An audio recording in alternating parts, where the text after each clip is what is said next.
l'appauvrissement continu de la diversité biologique dans le monde, l'Assemblée générale des Nations Unies a donc décidé de proclamer ce 22 mai Journée internationale de la biodiversité.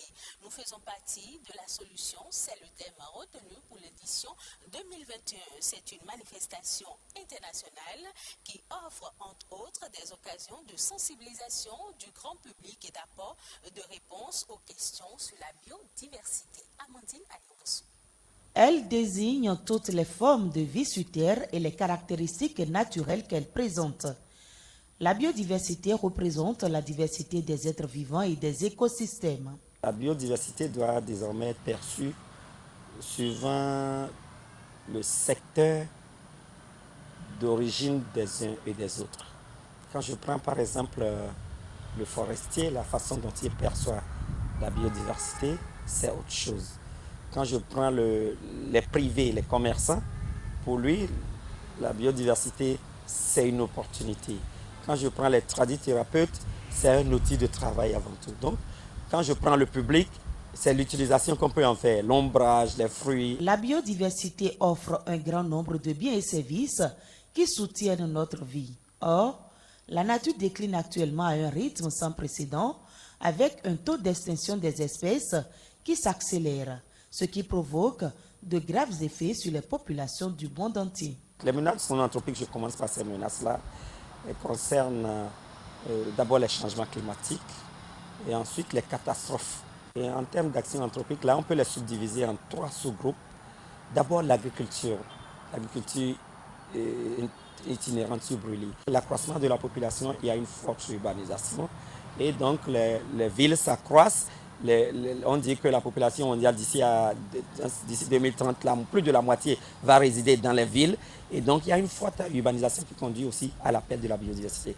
La troisième catégorie qui n'est pas négligeable, c'est en fait les actions illégales, si on peut les appeler ainsi.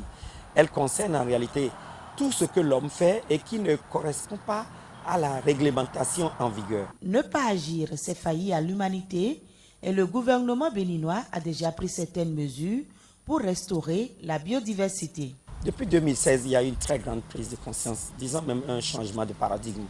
D'abord dans le partenariat public-privé qui s'est manifesté par l'African Parks, qui est une ONG internationale qui a pris en main la gestion de nos parcs. Et le résultat se fait voir déjà à travers l'augmentation de la population de la faune, notamment les éléphants, notamment les lions, un certain nombre. Donc, en dehors de cette solution, le gouvernement a proposé de nouvelles stratégies de reboisement intensif avec des plantations mixtes, parfois même utilisant des espèces autochtones. Et tout ça, ça permet de restaurer donc, nos forêts. Et puis, je n'oublie pas les actions qui sont menées par les sensibilisations. La presse, de plus en plus, nous accompagne pour éduquer la population afin que les ressources forestières soient mieux préservées. Malgré les avancées technologiques, nous dépendons entièrement d'écosystèmes sains et dynamiques pour notre eau, notre nourriture, nos médicaments, nos vêtements. La biodiversité représente la réponse à plusieurs défis du développement durable. Santé à présent, on s'intéresse à l'hypertension artérielle.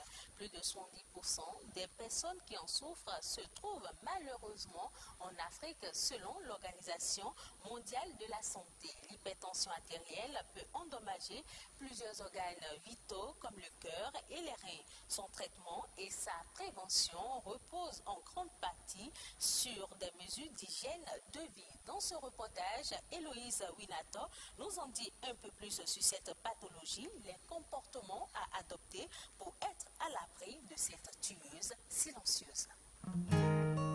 L'hypertension artérielle, maladie chronique la plus fréquente en Afrique, évolue à bas bruit et se déclenche de façon spontanée. Elle est liée, selon les spécialistes, à une pression anormalement élevée du sang dans les vaisseaux sanguins. Une personne est hypertendue quand la tension est supérieure à 14,9. On peut s'arrêter là, ou à 140 sur 90. Elle constitue, lorsqu'elle n'est pas contrôlée, l'une des principales causes de complications des maladies cardiovasculaires ou neurodégénératives telles que l'infarctus du myocarde, l'accident vasculaire cérébral ou encore la maladie d'Alzheimer. Ce patient que nous avons voulu nommer Camus est hypertendu depuis plus d'une dizaine d'années. J'ai reçu un coup de fil d'un frère qui est tombé malade brutalement et qui s'est retrouvé à l'hôpital. Et ça m'a fait un coup de choc. La suite, c'est des accélérations de rythme cardiaque, au point où le médecin qui m'a consulté m'a dit que c'est la tension qui vient de s'installer dans ma vie. Difficile d'y croire et pourtant Camus doit vivre avec cette maladie le restant de sa vie. Contrairement à Camus, cet autre désigné Voltaire est prédisposé. Il a un profil familial à tendance hypertensive. À la suite d'une succession d'événements douloureux, de décès, le docteur m'a dit que ma tension était haute. C'est par la suite que j'ai interrogé mon frère et lui aussi dit qu'il est hypertendu. Plusieurs facteurs favorisent la survenue de l'hypertension artérielle et aucun symptôme apparent n'alerte le patient dans la plupart des cas. Au Bénin, 70 à 80% des cas, on n'a aucun symptôme. On s'ignore. Les causes, oui, mais il n'y en a pas. C'est un panier à crabe de causes. Il y a ceux qui sont obèses, il y a ceux qui vont manger trop salé, ceux qui sont sédentaires, il y a ceux qui ont des problèmes donc, de sucre élevé dans le sang, donc de graisse dans le sang. Il y a ceux qui sont tabagiques alcooliques. La dépigmentation avec les dermocorticoïdes chez les femmes, les oestroprogestatifs, quand on les prend. Oestroprogestatifs, là, c'est pour éviter la grossesse. Des mesures hygiéno-diététiques seules ou le plus souvent associées à un traitement médicamenteux permettent de normaliser la pression artérielle. L'hypertension artérielle, aussi virulente soit-elle, peut être prévenue.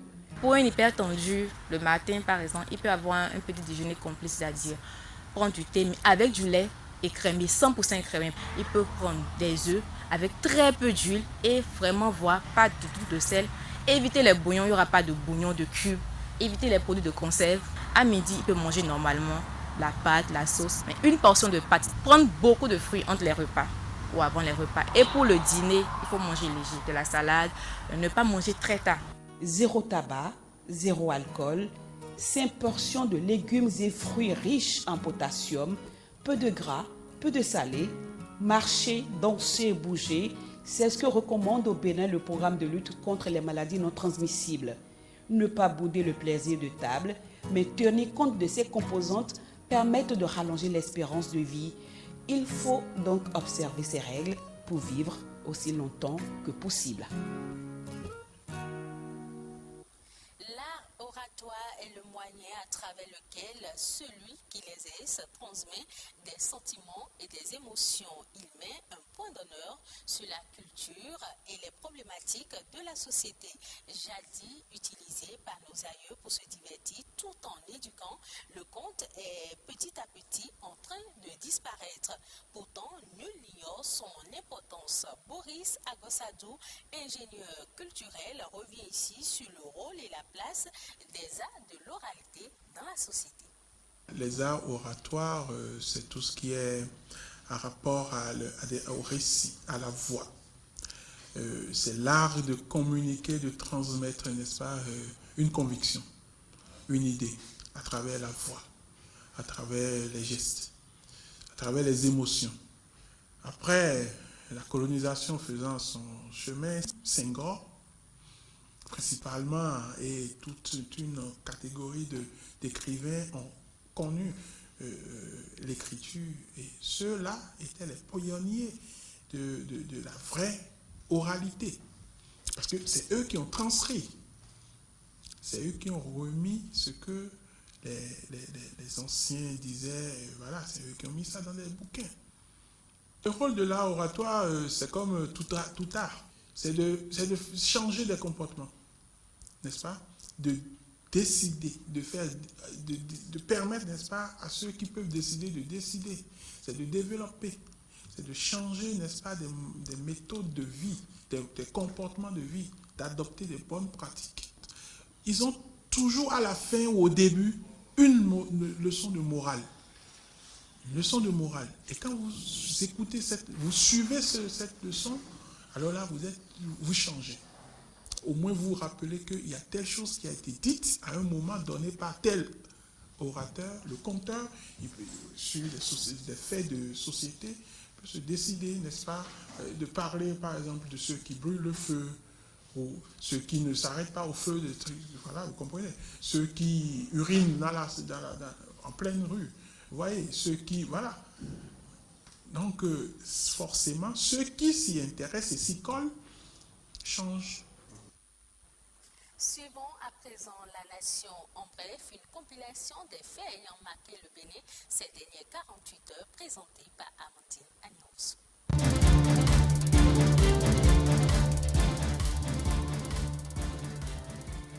L'aéroport de Cotonou dispose désormais de son certificat d'aérodrome. Il figure sur la liste des aéroports certifiés à travers le monde. L'Organisation internationale de l'aviation civile lui a décerné le précieux sésame après une série d'audits, de contrôles et d'exigences de qualité. L'aéroport de Cotonou est donc désormais un aéroport moderne dans lequel tout sera numérique. La remise de ce certificat constitue une première dans l'histoire de l'aviation civile béninoise. L'aéroport dispose également de 2 bornes d'enregistrement libre-service qui permettront aux passagers d'avoir leur carte d'embarquement et de faire la sélection de leur siège eux-mêmes sans aller au comptoir d'enregistrement. Un instrument que seul l'aéroport de Cotonou détient dans la sous-région. La réalisation de l'oléoduc Niger-Bénin permettra à terme le transport du pétrole brut du Niger sur le marché international via le Bénin. Le lancement officiel du chantier côté béninois ce jeudi a été l'occasion pour le ministre d'État chargé du plan et du développement de réitérer l'attachement du gouvernement à la réalisation de cette infrastructure qui boostera l'économie béninoise. Suivant le plan établi, l'oléoduc traversera sur le sol béninois 5 départements, 17 communes et 141 villages. Selon les autorités béninoises, ce projet est le plus gros investissement privé jamais réalisé au Bénin depuis l'indépendance. Sur le terrain, une partie des matériels lourds est déjà acheminée sur le site et les autres sont en cours. Les membres du conseil d'administration de la Société Bénin-Diffusion et de la Société béninoise d'infrastructures de radiodiffusion ont été installés ce jeudi à Cotonou par Aurélie Adamsoulé Zoumarou, ministre du numérique et de la digitalisation. Leur installation marque une étape importante dans la mise en œuvre de la télévision numérique terrestre. Bénin Diffusion est une société d'économie mixte où le gouvernement et le secteur privé se donnent la main pour la réalisation de ce projet phare du programme d'action du gouvernement. C'est pourquoi la ministre a salué la présence des éditeurs privés dans le conseil d'administration qui aura la lourde responsabilité de donner les orientations au directeur général de la société. Bénin Diffusion sera un maillon clé dans l'écosystème de la TNT et de la production des contenus des médias audiovisuels au Bénin.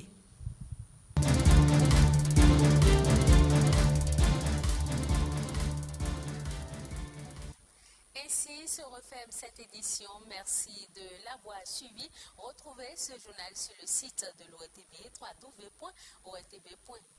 Prochain rendez-vous de l'information, 19h45.